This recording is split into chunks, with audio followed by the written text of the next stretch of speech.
terpesona kepada berlimpahnya rezeki yang diberikan Allah kepada orang-orang kafir, orang-orang yang zalim, orang-orang yang fasik.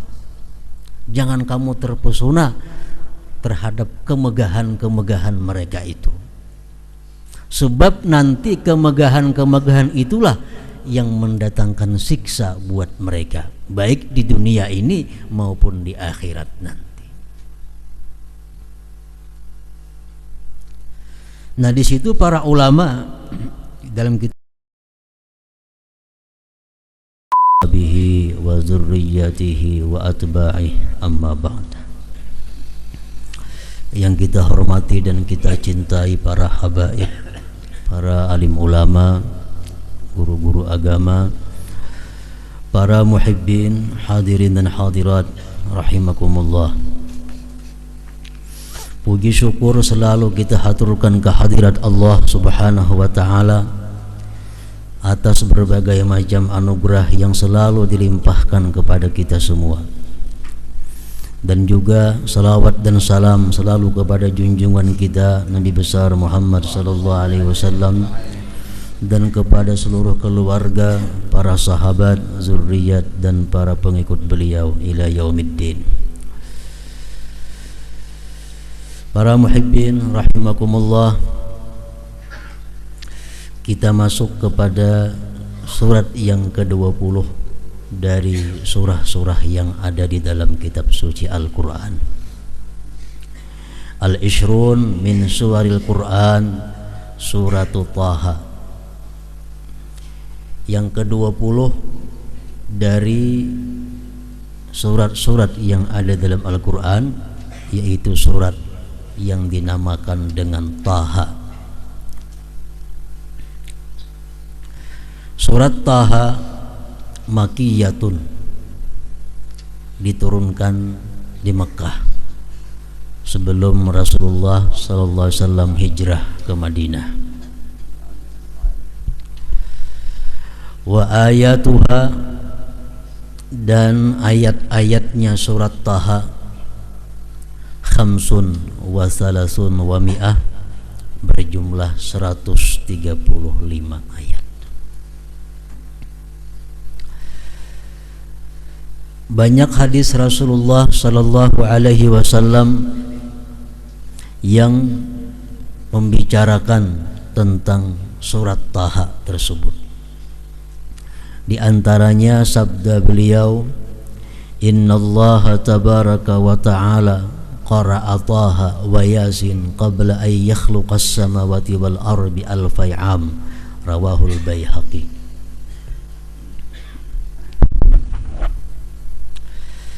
Sesungguhnya Allah Subhanahu wa ta'ala membaca surat Taha dan surat Yasin sebelum dia menciptakan langit dan bumi 2000 tahun.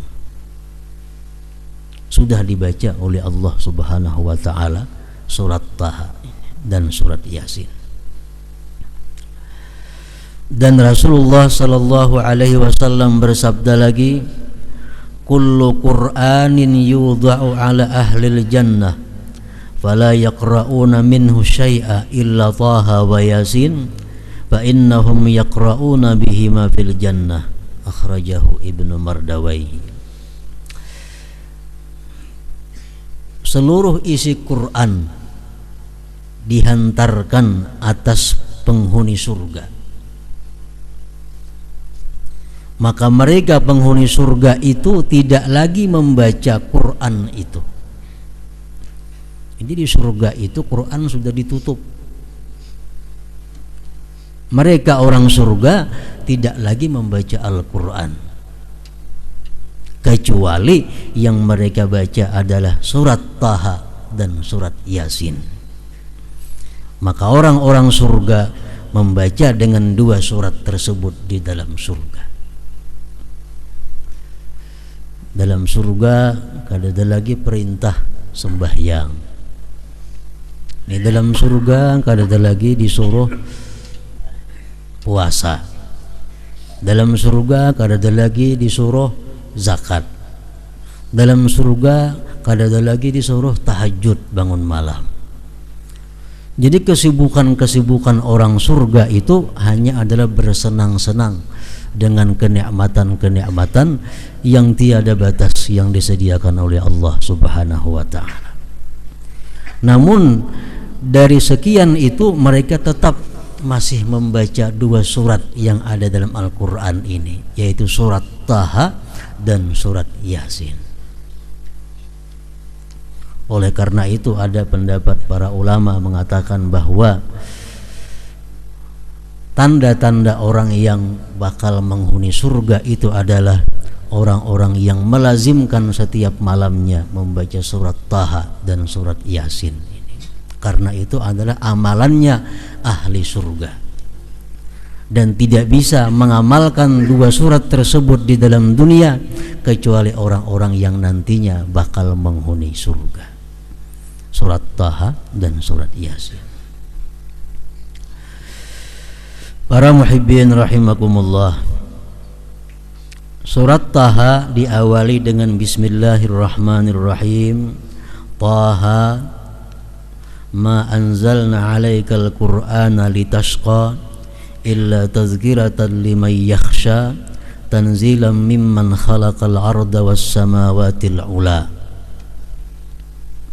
Taha itu artinya menurut Ibnu Abbas radhiyallahu an, ya rajul, hai laki-laki. Maksudnya adalah hai Muhammad.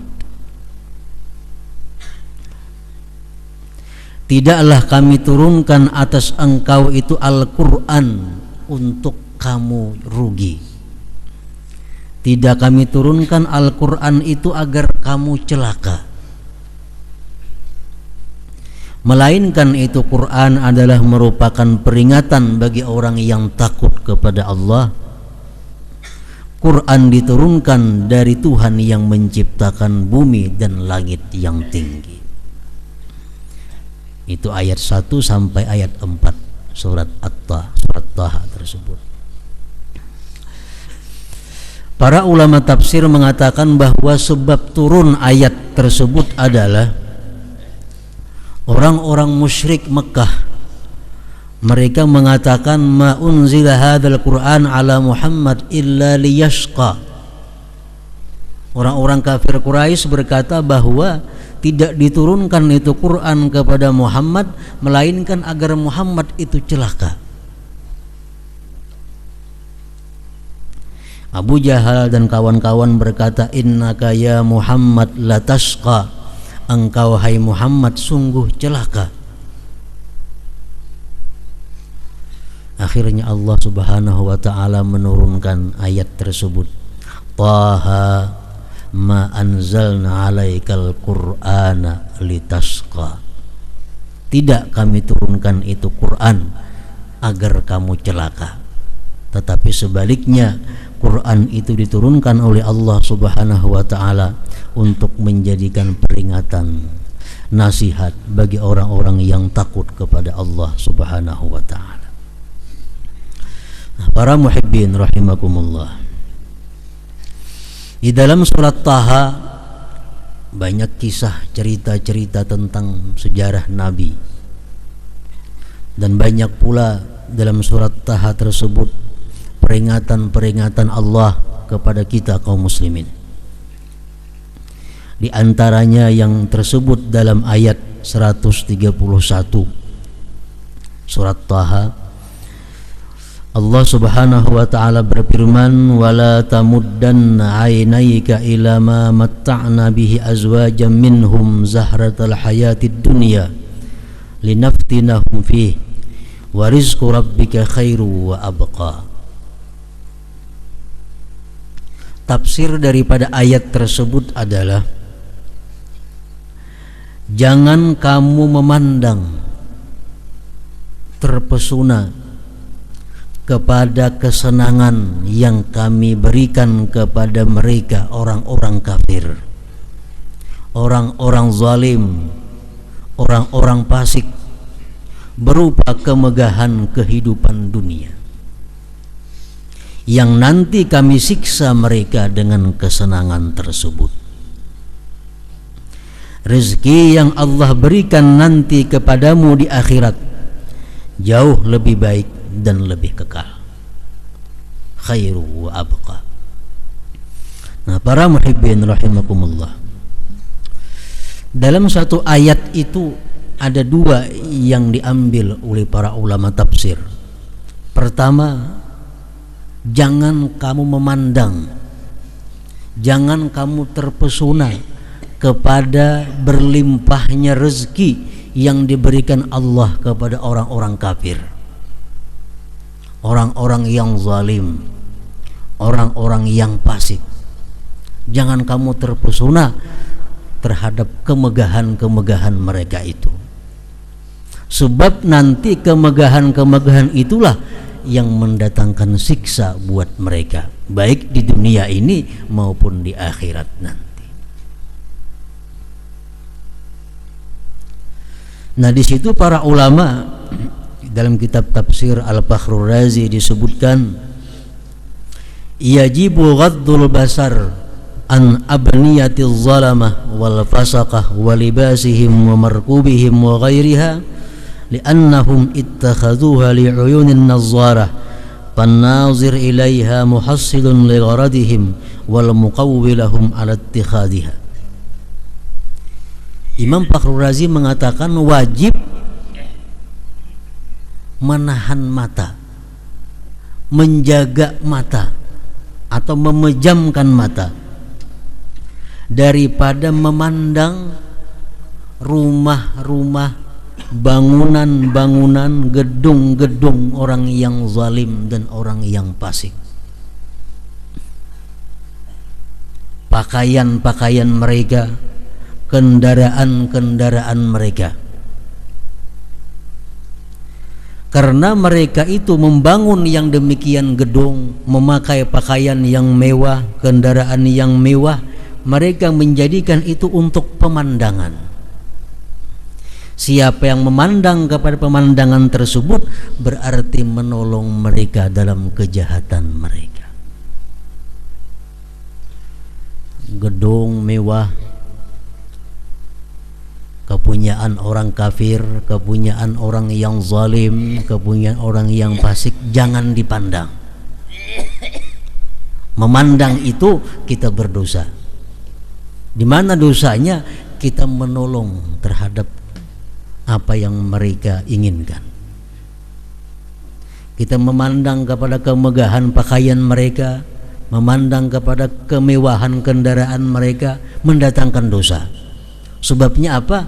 Menolong kepada kezaliman mereka. Nah, di samping itu kita memandang kepada kemegahan-kemegahan itu, dikhawatirkan kalau ada dalam hati kita kepingin seperti mereka itu. Nah, ini yang dikhawatirkan oleh agama kita. Jangan sampai kita terkagum atau mengatakan bahwa keberuntungan bagi orang-orang yang megah, orang-orang yang kaya, namun mereka dapat kekayaannya daripada jalan yang diharamkan Allah Subhanahu wa ta'ala. Jangan sampai kita hiri, jangan sampai kita kepingin kepada orang-orang yang diberi Allah kemegahan, padahal mereka mendapatkannya dengan jalan yang dilarang oleh Allah Subhanahu wa ta'ala. Rasulullah sallallahu alaihi wasallam bersabda, la hasada illa fitnatain. Tidak boleh kita hasad. Arti hasad di sini kada boleh kita hendak meniru, kada boleh kita kepingin, illa fitnatain, kecuali pada dua. Nah, terhadap nang dua ini ayo kita kepingin, disuruh. Pertama, rajulin atahullahu malan fasallatahu ala halakatihi bil haqq. Seseorang yang diberikan Allah harta, diberikan Allah kekayaan, dia gunakan kekayaannya itu di jalan yang benar, jalan yang diridai Allah Subhanahu wa ta'ala. Dia gunakan hartanya untuk syiar Islam dan sebagainya. Nah, kepada orang tersebut kita berpahala bila kita kepingin jadi orang tersebut. Ada orang yang kaya, orang yang berlimpah harta, digunakannya hartanya untuk taat kepada Allah, disumbangkannya sana, sumbangkannya sini, digunakannya jalan yang baik.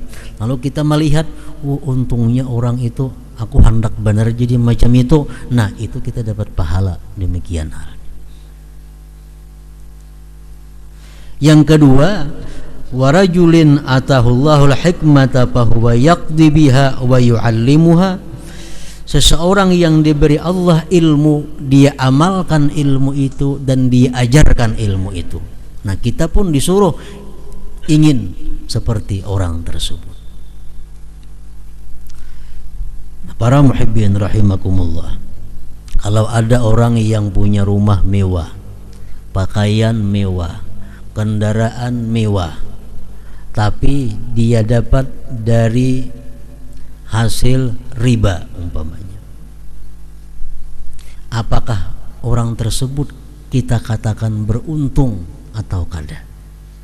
Untungnya ini motornya bagus, untungnya rumahnya baik, untungnya pakaiannya ini, tapi dia dapatkan semua itu daripada jalan riba umpamanya. Nah, bila kita beriman kepada Allah, bila kita takut kepada Allah, pasti hati kita mengatakan orang itu adalah sangat rugi. Dan sedikit pun kita kadang kepingin jadi seperti itu kalau kita punya iman. Ada orang yang rumahnya bagus, kendaraannya mewah, pakaiannya bagus, harta di mana-mana ada, tapi didapatnya dari jalan korupsi.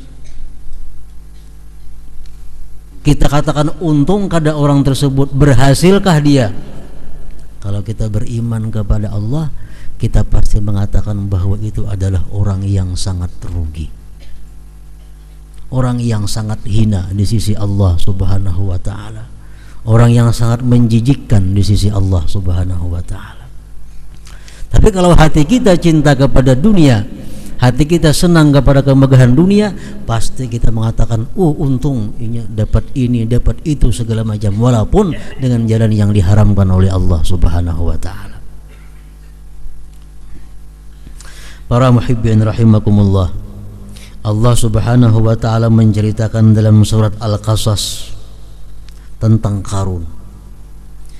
فخرج على قومه في زينته قال الذين يريدون الحياة الدنيا يا ليت لنا مثل ما أوتي قارون إنه لذو حظ عظيم وقال الذين أوتوا العلم ويلكم ثواب الله خير لمن آمن وعمل صالحا ولا يلقاها إلا الصابرون. Qarun keluar dari istananya, keliling dikawal dengan ribuan pengawalnya, berpakaian-pakaian yang sangat mewah, sutra, emas dan segala macamnya. Orang-orang yang cinta kepada dunia, rakyat yang cinta kepada dunia berkata, alangkah beruntungnya Qarun, kami ingin seperti Qarun. Itu orang-orang yang mengingini kehidupan dalam dunia. Sedangkan orang-orang yang diberi Allah ilmu, mereka berkata, wailakum, celaka kamu. Sawabullah khairun liman amana wa amila salihah. Pahala yang disediakan Allah jauh lebih baik bagi orang yang beriman dan beramal saleh. Para muhibbin rahimakumullah, sambungan daripada ayat dalam surat Taha tersebut adalah rizqu rabbika wa rizqu rabbika khairun wa abqa. Rezeki yang bakal diberikan Tuhan kepada kamu di akhirat nanti jauh lebih baik dan lebih kekal daripada kemegahan-kemegahan dunia yang didapatkan oleh orang-orang kafir, orang-orang zalim dan orang-orang fasik tersebut. Contohnya Rasulullah sallallahu alaihi wasallam bersabda, "Man shalla fi yaumin sintai asyrata rak'atan banallahu lahu baitan fil jannah."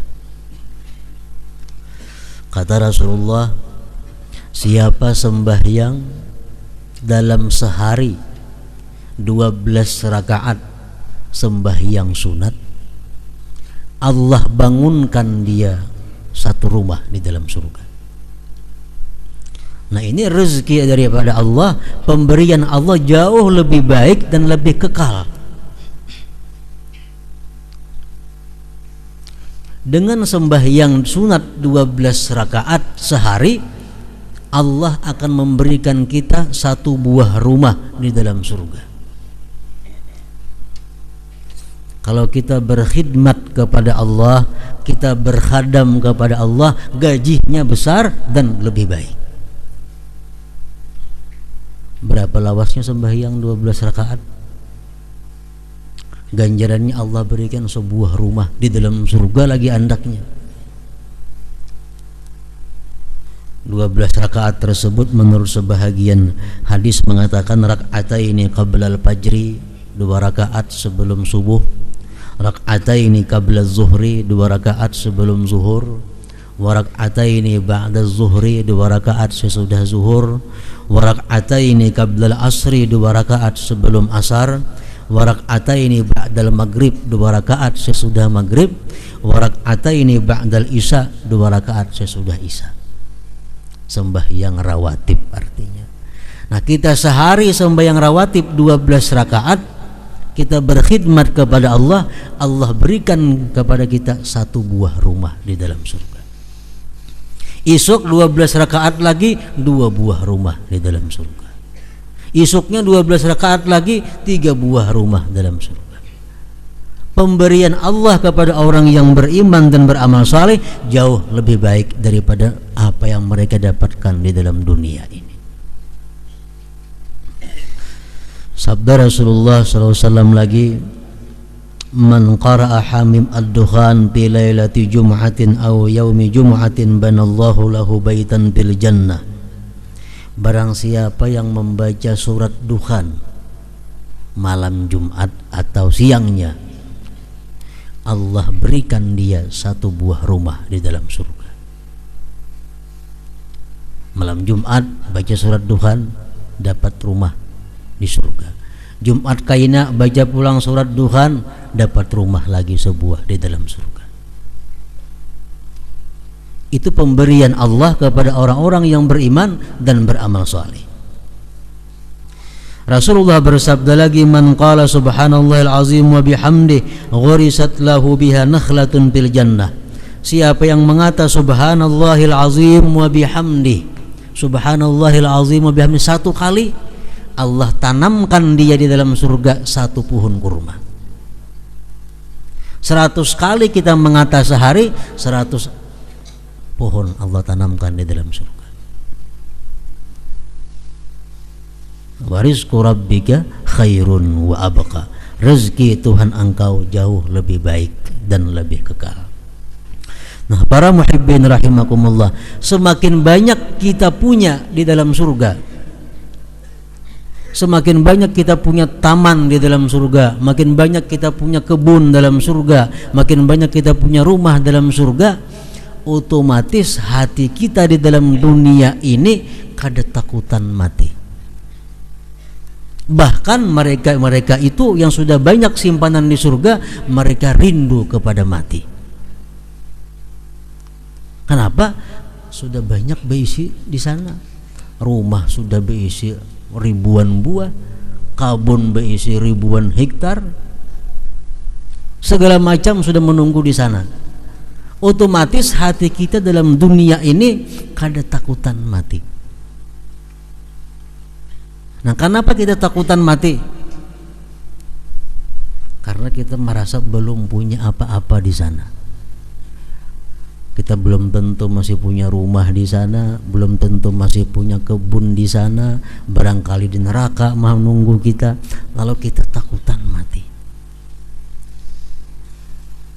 Nah, orang-orang yang sudah banyak beramal saleh, orang-orang yang beriman kepada Allah, mati itu merupakan sesuatu hal yang mereka tunggu. Mati merupakan hal yang mereka nantikan, karena dengan mati itulah mereka bisa menikmati kenikmatan yang sangat luas di surganya Allah Subhanahu wa taala. wala tamuddanna 'ainaika ila ma matta'na bihi azwajan minhum zahratal hayatid dunya linaftinahum fihi wa rizqu rabbika khairun wa abqa. Jangan kamu memandang terpesona kepada kesenangan-kesenangan yang kami berikan kepada mereka, orang-orang kafir, orang-orang zalim, orang-orang fasik, berupa kemegahan kehidupan dunia yang nanti kami siksa mereka dengan kesenangan tersebut. Orang yang membeli kendaraan, menukar sepeda motor dengan jalan yang haram, sepeda motor itu nantinya yang akan menyiksainya di akhirat. Orang nang nukar motor dengan jalan nang haram, motor itu kayaknya nang menyiksainya di akhirat. Diulahkan Tuhan kan itu motor nang terbuat daripada api,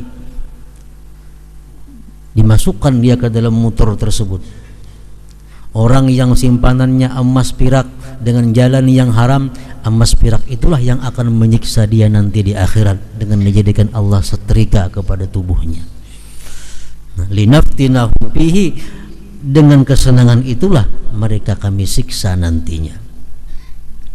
Rezeki yang Allah berikan nanti kepadamu di akhirat jauh lebih baik dan lebih kekal. Para muhibbin rahimakumullah, ayat tersebut menurut sebagian para ulama tafsir mengatakan turun kepada Rasulullah sallallahu alaihi wasallam di kota Mekkah, di mana Rasulullah kedatangan tamu. Beliau kedatangan tamu, lalu untuk menjamu tamu itu kadada makanan. Beliau suruh sahabat yang bernama Abu Rafi', wahai Abu Rafi', ikam datangi orang Yahudi yang berjual gandum itu. Padahal kan aku berhutang gandum, kayaknya awal bulan bayar. Berangkat Abu Rafi' tadi kepada Yahudi pedagang gandum tadi. Wahai fulan, aku diperintahkan Rasulullah kepada ikam hendak berhutang gandum, kayaknya awal bulan bayarnya. Ujar Yahudi, kada bisa menghutangi aku kecuali ada jaminan. Bila ada jaminan, menghutangi. Bulik Abu Rafi' kepada Rasulullah, Rasulullah, wahai Rasulullah, itu Yahudi kada hakun menghutangi kecuali ada jaminan. Rasulullah berkata, wahai Abu Rafi', bawa itu baju perangku, bawa baju rantai, gadaikan kepada Yahudi tersebut dan ambil makanan di sisinya. Nah gitu Rasulullah SAW untuk membeli makanan menjamu tamu aja beliau berhutang, dan kada dihutangi orang kecuali dengan jaminan. Padahal Nabi kita bersabda, kata Nabi kita, aku nanti akan bayar dan aku tidak pernah bohong, aku dipercaya di langit dan di bumi. Akhirnya Allah menurunkan ayat ini, wala tamuddanna 'ainaika ila ma matta'na bi azwajan minhum zahratal hayatid dunya linaftinahum fihi wa rizqu rabbika khairun wa abqa. Nah, para muhibbin rahimakumullah, dengan demikian artinya Allah Subhanahu wa taala menuntut kepada kita agar yang kita nilai keberuntungan, yang kita nilai keberuntungan itu adalah sesuatu ibadah yang kita lakukan atau yang dilakukan oleh siapapun. Bila ada kita beribadah atau melihat orang yang takwa kepada Allah, itulah orang yang beruntung. Ada orang yang menuntut ilmu, ada orang yang mengamalkan ilmu, itulah orang yang beruntung. Jangan sampai kita orang yang beriman mengatakan bahwa orang yang kaya itu yang beruntung. Orang kaya boleh dikatakan beruntung kalau dia habiskan hartanya untuk jalan takwa kepada Allah Subhanahu wa taala. Nah, inti daripada ayat tersebut. Para muhibbin rahimakumullah, kita mohon kepada Allah Subhanahu wa taala agar dikuatkan iman dan takwa kita kepada Allah Subhanahu wa taala. Ila hadratin Nabi sallallahu alaihi wasallam, al-Fatihah.